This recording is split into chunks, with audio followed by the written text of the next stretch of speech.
Hello বন্ধুরা, royal গাপ্পিতে আপনাদের সবাইকে স্বাগতম।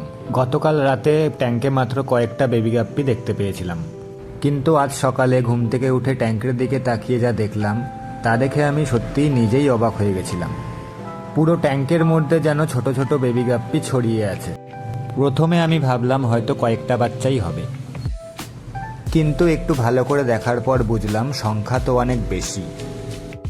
আনুমানিক 50 থেকে 60টা মতো বেবি গাপ্পি চোখে পড়ছিল। সবচেয়ে মজার ব্যাপার হলো ওরা বেশিরভাগ গাছপালার মধ্যে লুকিয়েছিল, তাই একসাথে সবগুলোকে দেখাও বেশ কঠিন ছিল। আমার ট্যাঙ্কে যেহেতু বেশ কিছু লাইভ প্ল্যান্ট আছে, বাচ্চাগুলো সেই গাছের পাতার ফাঁকে আর শেকড়ের মধ্যে খুব সহজেই লুকিয়ে থাকতে পারছিল। গতকাল রাতে যেগুলো দেখেছিলাম আর আজ সকালে যে এত বেশি বাচ্চা দেখতে পারবো, সত্যি বলতে আমি এটা এক্সপেক্ট করিনি।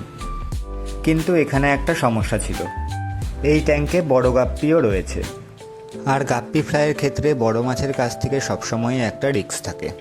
তাই আমি ভাবলাম যতগুলো বাচ্চা খুঁজে পাচ্ছি ওদের আলাদা করে রাখাই ভালো, কারণ এতগুলো বেবি গাপ্পি যদি আমি এই ট্যাঙ্কে রেখে দিই তাহলে কিছু বাচ্চা হয়তো গাছপালার ভেতরে লুকিয়ে সার্ভাইভ করবে, কিন্তু কিছু বাচ্চা বড় মাছের খাবারও হয়ে যেতে পারে।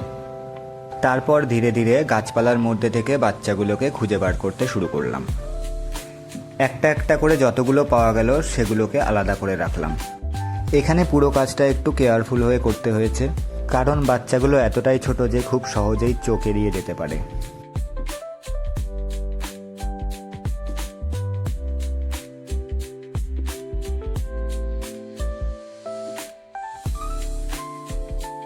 শেষ পর্যন্ত যতগুলো ফ্রাই খুঁজে পেলাম সেগুলোকে একটা আলাদা ছোট বক্সে রেখে দিলাম। এই মুহূর্তে এক্স্যাক্ট কতগুলো আছে আমি সেটা নিশ্চিতভাবে বলতে পারছি না, তবে আমার ধারণা এখানে 50 থেকে 60টা বেবি গাপ্পি রয়েছে। আর হনেস্টলি এতগুলো ছোট ছোট ফ্রাই একসাথে দেখতে বেশ ভালোই লাগছে।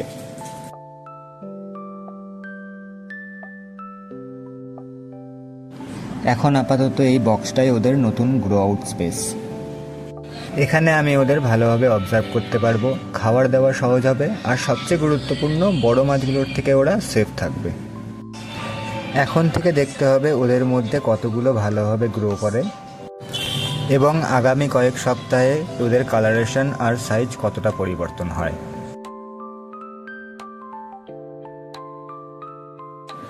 আর বাচ্চাগুলোকে আলাদা করার পর বড় গাপ্পিগুলোর জন্য আজ একটু স্পেশাল ট্রিট ছিল। নতুন বাচ্চা দেওয়ার পর ফিমেল গাপ্পিগুলোর ভালো খাবারের দরকার, তাই ওদের জন্য নিয়ে আসলাম ব্লাড বম্বস।